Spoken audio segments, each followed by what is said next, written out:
তুমি সিগারেট খাও? জি খাই তো। কেন খাও? কেন খাই সেটা তো মুখে বলে প্রকাশ করতে পারবো না, তবে আমার একটা নির্ঘুম রাত যদি আপনার হাতে তুলে দিতে পারতাম তাহলে হয়তো আপনি বুঝতেন কেন আমি সিগারেট খাই।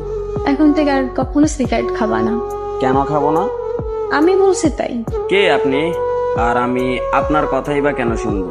জানি না, আমি বলছি তাই শুনতে হবে। আপনি নিজেই তো নিজেকে ভালো করে জানেন না, আর আপনি আসতেন আমাকে শাসন করার জন্য। তুমি রাত যাবো? রাত জাগা পাখিরা রাত জাগবে, এটাই তো স্বাভাবিক।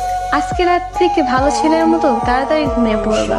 এই যে ম্যাডাম, 2-4টা ঘুমের ওষুধও আমাকে রাত জাগা থেকে বিরক্ত করতে পারে নাই, আর আপনার মুখের কথায় আমার রাত জাগা থেমে যাবে বললেই হলো।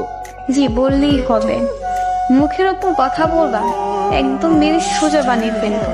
আপনার কথা শুনে মনে হলো আমি একটা খেলার পুতুল, যেরকম নাচাবেন সেরকমই নাচবো। এত অবসল কেন তুমি? নিজেকে অগোছালো করে রাখতে ভালো লাগে তাই।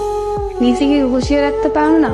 যেখানে নিজের জীবনের প্রতি কোনো মায়া নেই সেখানে আর জীবনটা গুছিয়ে কি করবো? ও আচ্ছা, তুমি এত উৎসুক না কেন?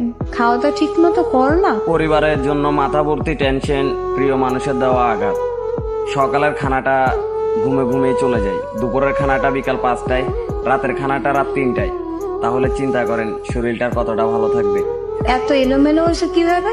খেলার বয়সে পরিবারের দায়িত্বটা কাঁধে, আর আপনার মতো একটা মেয়ের জন্য নিজের জীবনটা উৎসর্গ করে।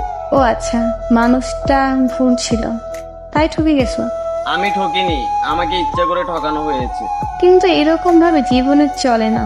কাল থেকে সকাল তাড়াতাড়ি উঠবা, খাবার পরে দুপুরের নামাজ পড়া, বাসায় এসে গোসল করবা, দুপুরের খাবার খাবা, আর রাতের খাবার 10টার ভিতর খেয়ে নিবা। 12টা অব্দি আমার সাথে কথা বলবা, তারপর 1 মিনিটও জেগে থাকবা না, বুঝতে পারছো? নির্ঘুম রাত, অনিয়মে খাওয়া আর অগোছালো জীবন, সেটা হয়তো আমি আর কখনোই চেঞ্জ করতে পারবো না। এভাবেই হয়তো চলতে থাকবে আমার জীবন গাড়ির চাকা। আর আপনি যদি মনে করেন যে আপনি এরকম নির্দেশনা দিয়ে আমার মনে জায়গা করে নেবেন তাহলে ভুল ভাবতেছেন, কারণ আমার মন দিল বলতে কিছুই নেই। তুমি তো দেখি অনেক কথা বল, যা বলবো ওইটা করবা। করবা মানে করবাই, না বললে মায়ের তো খাও নাই আমার হাতে, একদম সোজা করে ফেলবো। কাল থেকে আমার রুটিন